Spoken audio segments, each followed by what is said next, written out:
A continuación, Educación Superior. Clasificación A. Apto para todo público.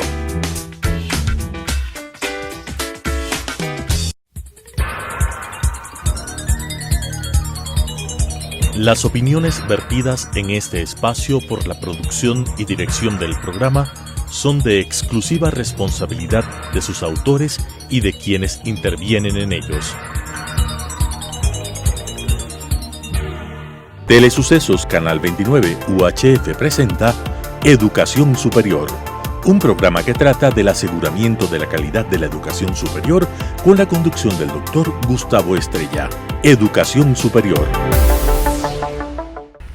Amables televidentes, continuando con nuestro programa sobre educación superior, el día de hoy vamos a abordar un tema de suma importancia: la inclusión en la educación superior.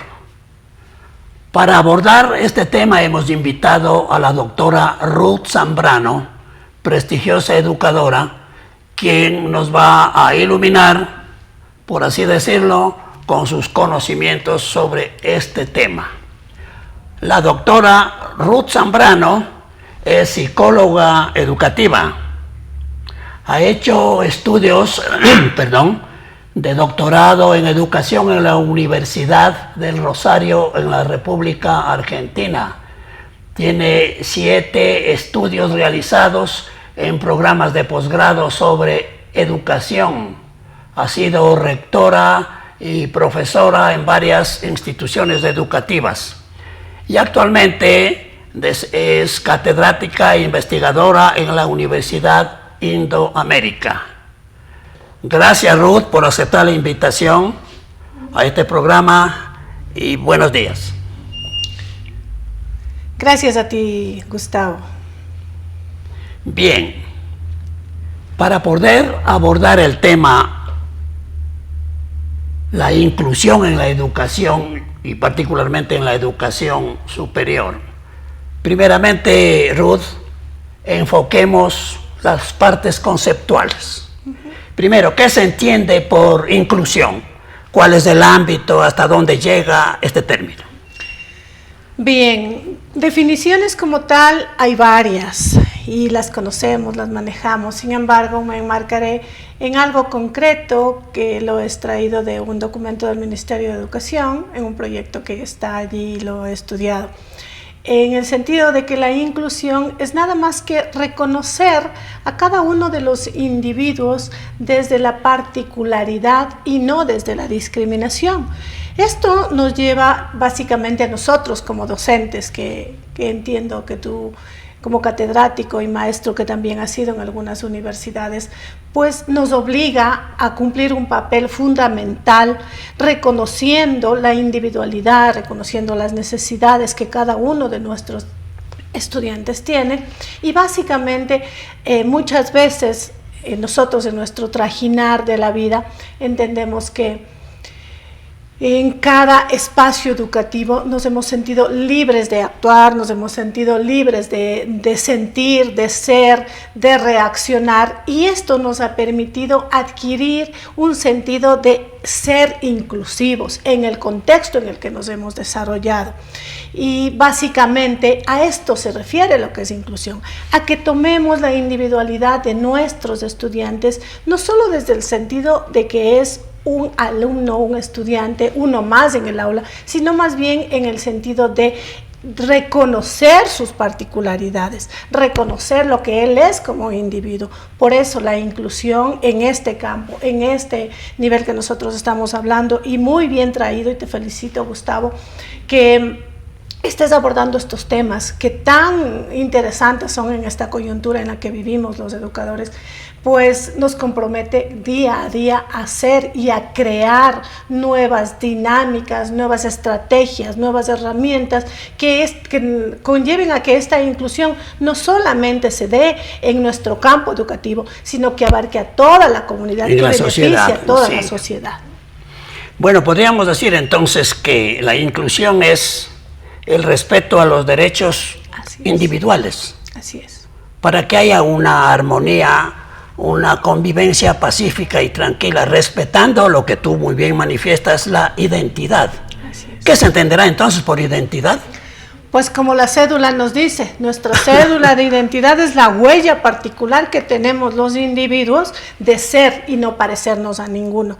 Y antes lo mencionábamos, Gustavo, y decíamos, nuestros estudiantes pues tienen características, tienen potencialidades que están íntimamente relacionadas con la personalidad de los individuos. Esta personalidad desde el punto de vista psicológico es una unión del temperamento y el carácter, pero todos tenemos algo que nos hace diferentes a los otros, es decir, eso es identidad, soy yo y no me parezco a ti, es él y no se parece a ninguno, y entonces en el campo educativo mismo debemos potencializar esta identidad, pues el estudiante que no es bueno en un área, pues lo es en otro.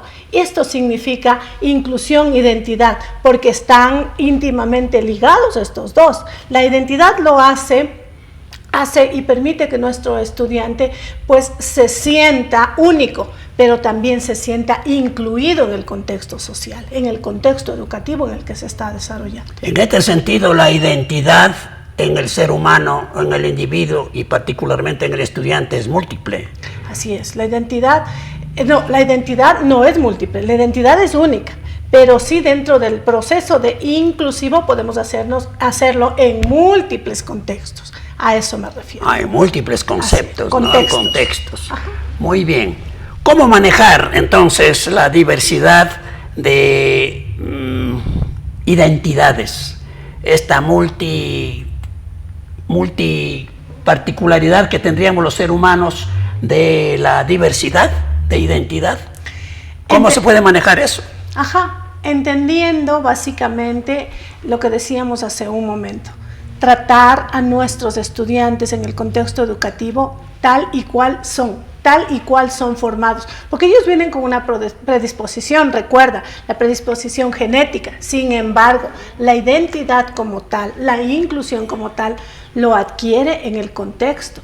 Y el contexto que nosotros, los docentes, le permitamos que sea motivante, que tenga un ambiente que permita que él vaya desarrollando sus habilidades, sus destrezas. Ya en el proceso de la educación superior, básicamente los procesos metacognitivos que nos ayudan a que sus capacidades ya no se limiten al hecho de recibir y solamente ser receptores del conocimiento, sino más bien aportan con sus propios conocimientos. Y aquí también valdría la pena mencionar el pensamiento crítico, que en educación superior es muy valioso, puesto que en la actualidad estamos haciendo investigaciones básicamente sobre este tema y que esperamos que en un año salgan los primeros resultados y los podamos dar a conocer.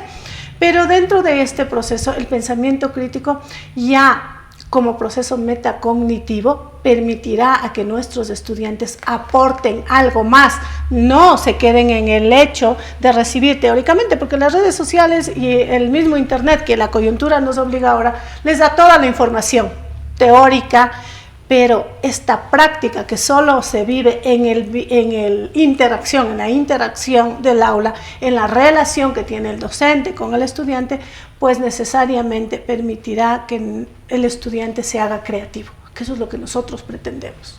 Ahora que tú mencionas del pensamiento crítico, Ruth, recuerdo haber estado juntamente contigo en un seminario sobre pensamiento crítico dictado por un ilustre profesor de la Universidad San Francisco, ¿no? Qué bien, qué bien. Bueno, si es que no respetamos nosotros la identidad del ser humano, en nuestro caso del estudiante, más aún en el aula, si no lo respetamos, estamos hablando de injusticias. Estamos hablando de injusticia, tomando en cuenta que la justicia es reconocer al otro lo que realmente le da su derecho como ser humano. Y entonces caeríamos en injusticias cuando discriminamos, cuando atentamos contra estos derechos que tú mencionabas hace un momento, al no tomar esta individualidad como un potencial, como una fortaleza, sino más bien lo tomamos en el carácter discriminatorio. La injusticia se da en las aulas, se da en el nivel educativo. Si bien es cierto que la ley nos obliga a los docentes, Gustavo, a que en todo momento respetemos la particularidad, trabajemos y evaluemos con justicia, pero en la realidad muchas veces no se da, aún en el contexto en el que vivimos se sigue discriminando a la gente, y este término está relacionado con la injusticia, porque necesariamente nuestros pequeños, nuestros estudiantes jóvenes, nuestros estudiantes de educación superior, yo trabajo en posgrados también en la universidad a la que represento también, y mis estudiantes siempre mencionan algo básico, y es que ellos se sientan reconocidos, se sientan que desde el punto de vista de que nosotros como docentes los tratemos con justicia, dicen ellos, y ellos creen que al evaluar se debe dar un puntaje de justicia, y ellos dicen, a mí no me parece justo, hablan desde este término, el que tal estudiante tenga esta calificación. Entonces yo he querido en mis clases desvirtuar esto, porque el estudiante no debe ser trabajado, no debe ser evaluado con un puntaje. La ley nos obliga, que tenemos los docentes que poner una calificación, una cuantitativa exclusivamente respecto a la evaluación. Sin embargo, los procesos son los que se deben evaluar. Los procesos son los que se deben reconocer con los estudiantes. Entonces, yo sí creo que la justicia, desde este punto de vista, es permitir que el estudiante sea tal como es, nosotros potencializando sus habilidades. En este sentido, Ruth, la discriminación que tú estás mencionando tiene que ver con las injusticias.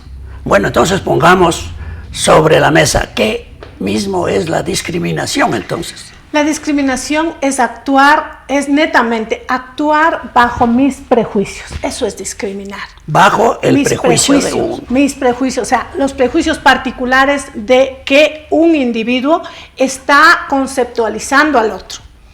Porque esto no es que se permite ni se debe permitir, sino más bien es bajo lo que yo creo que debe ser el otro. No respetando la individualidad, sino más bien en el sentido en que los prejuicios se dan por nuestro contexto. Hablemos de los prejuicios sociales, los prejuicios de raza, los prejuicios de religión, inclusive en el mismo deporte. Mira que recién clasificamos al Mundial y se habla... Bueno, todavía no clasificamos. Estamos en proceso. Y espero que sí, estoy segura que así lo haremos.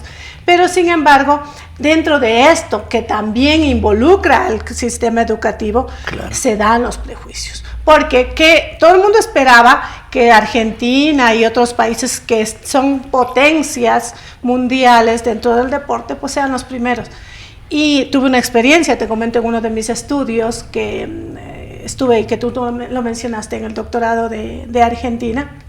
En alguna ocasión, nosotros, o en la liga, que representamos, ya nos conocen a nivel internacional por la Liga de Quito, porque ganó la Copa. Y entonces nosotros le preguntábamos, ¿usted sabe quién ganó en un restaurante? ¿Sabe quién es el actual campeón de la Copa? Y el chico, el mesero, nos dijo, es un equipo chico. No lo conozco, pero es un equipo chico, que no tiene relevancia. Mira, eso se llama discriminación, porque no están reconociendo las habilidades, el esfuerzo que los países como los nuestros en subdesarrollo, pues efectivamente podemos salir surgir, adelante, podemos surgir, y eso es lo que no se está haciendo en cada uno de los procesos educativos. En nuestras aulas, ¿cómo se manifiesta la discriminación? Yo me siento muy orgullosa de representar la docencia en mi universidad, Gustavo, porque nosotros trabajamos con un modelo socioformativo cuyo creador, te menciono, es Sergio Tobón. Pero este modelo socioformativo como que está tratando de erradicar esta discriminación. ¿Por qué razón? Porque nosotros aceptamos tal y cual es de nuestros estudiantes. Mis estudiantes, yo he tenido la oportunidad de tener estudiantes que tienen deficiencias dentro del rango de discapacidad, pero no tenemos que mezclar lo que es discapacidad con necesidad especial, porque la necesidad es una realidad como la de ahora. Nuestros estudiantes tienen diferentes realidades en sus contextos, pero la discapacidad es en el sentido de que ha sido diagnosticada, que ha sido evaluada y que por lo tanto ya está en un proceso de tratamiento. Nuestros estudiantes se han sentido identificados, y este es uno de los éxitos de nuestras aulas, de que ellos han podido potencializar dentro de su particularidad sus habilidades, sus destrezas, y ellos se han sentido identificados con nosotros, y esto ha permitido que se creen microproyectos. Nosotros trabajamos en cátedra integradora, trabajamos también con práctica preprofesional, trabajamos con vinculación a la sociedad, que permanentemente hace que nuestros estudiantes y nosotros como docentes estemos trabajando para el beneficio no solo de nuestros estudiantes, sino sobre todo lo que nos pidió el CASES en la última acreditación, que hagamos las cosas para beneficio de nuestra comunidad, que lo que aprendan nuestros estudiantes en el aula sea exclusivamente para beneficio de todos, de manera de que tú estés satisfecho con lo que está haciendo la comunidad y que nosotros estemos satisfechos con lo que hacemos en el aula. La discriminación produce, desde luego, agresiones al ser humano, y en nuestro caso a nuestro estudiante en la escuela, en el aula. Hay microagresiones, ¿cómo se manifiestan y cuál es el impacto que pueden tener esto en el chico en nuestras aulas? Así es, reconociendo las microagresiones, Gustavo, micro significa lo más específico, y en el aula se da.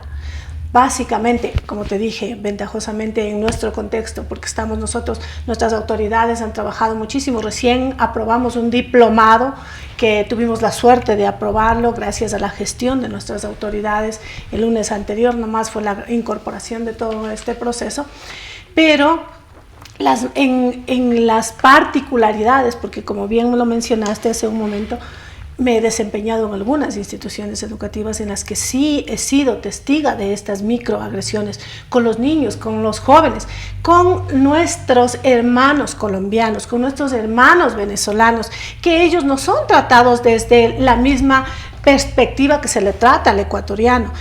Sucedió lo mismo hace muchos años, tú recordarás, con la migración de nuestros compatriotas hacia el exterior, hacia Europa.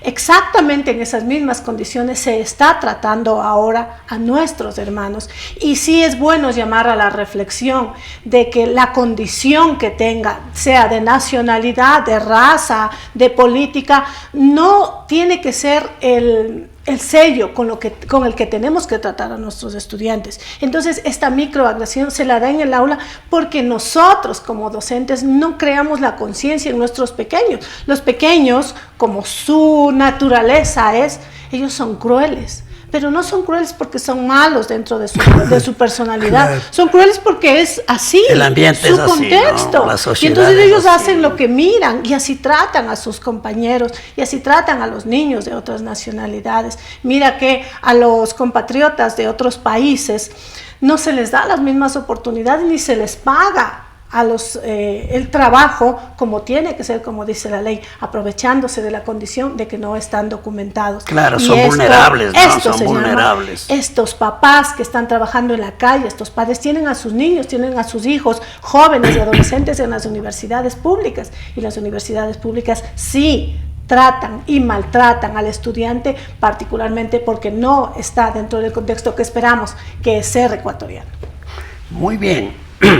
Algo hay que hacer desde el punto de vista de la sociedad, de las instituciones, para la no discriminación, para que el chico en el aula trabaje con un poco de tranquilidad. Desde esta perspectiva, ¿qué está haciendo, por ejemplo, el Ministerio de Educación Pública?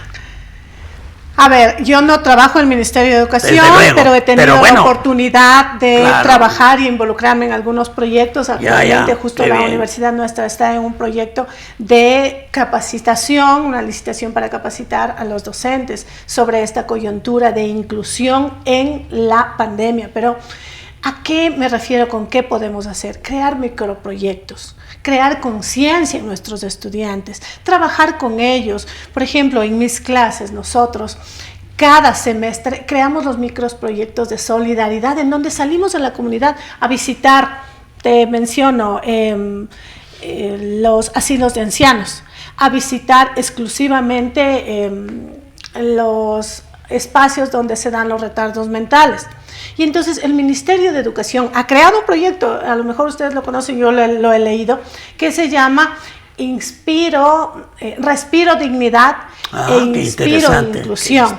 Y entonces este proyecto, que lo conocen todos los DECES, que lo manejan todos los DECES a nivel de todas las instituciones educativas de educación básica, media y superior, pues tienen una gran labor es crear conciencia, desterrar esta discriminación, desterrar estos micro maltratos, desterrar esta mentalidad de que los ecuatorianos, que los que nos creemos normales, entre comillas, somos los únicos que tenemos derechos y que vamos vulnerando el respeto al otro. Desde que salí del colegio tuve la oportunidad de trabajar ya en la docencia, trabajar como psicóloga, que es mi profesión.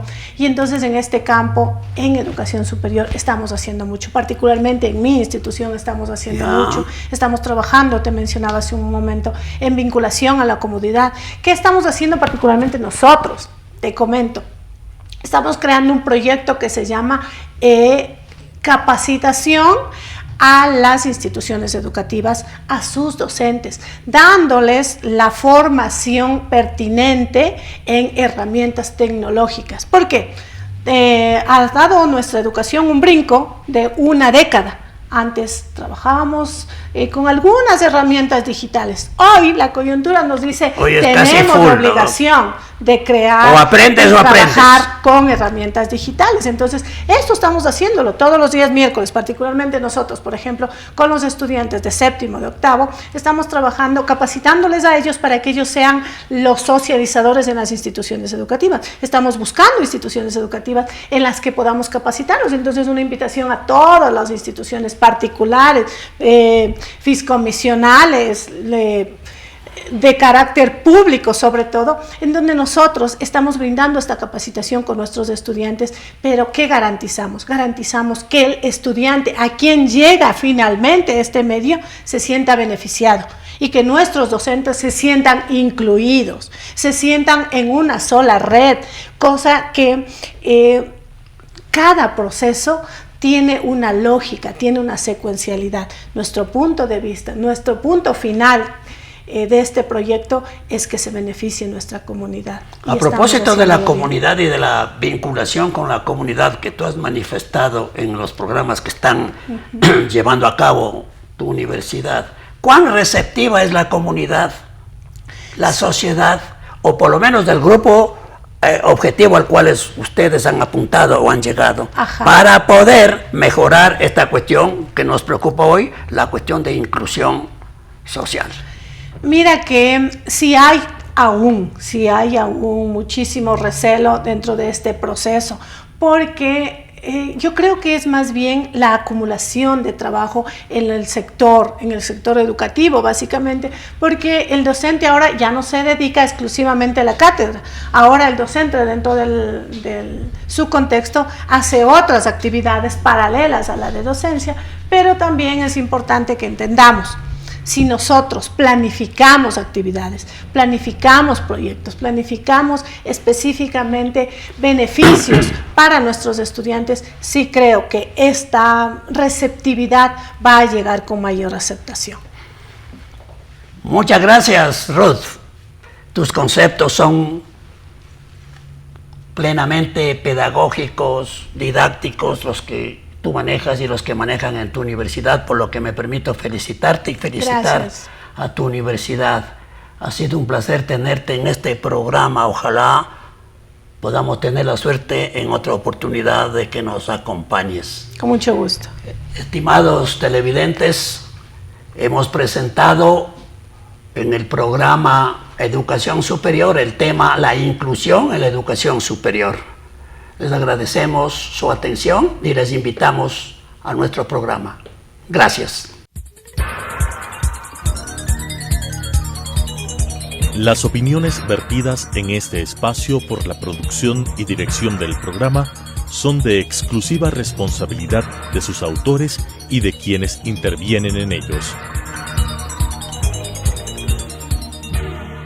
Telesucesos Canal 29 UHF presentó Educación Superior, un programa que trata del aseguramiento de la calidad de la educación superior con la conducción del Dr. Gustavo Estrella.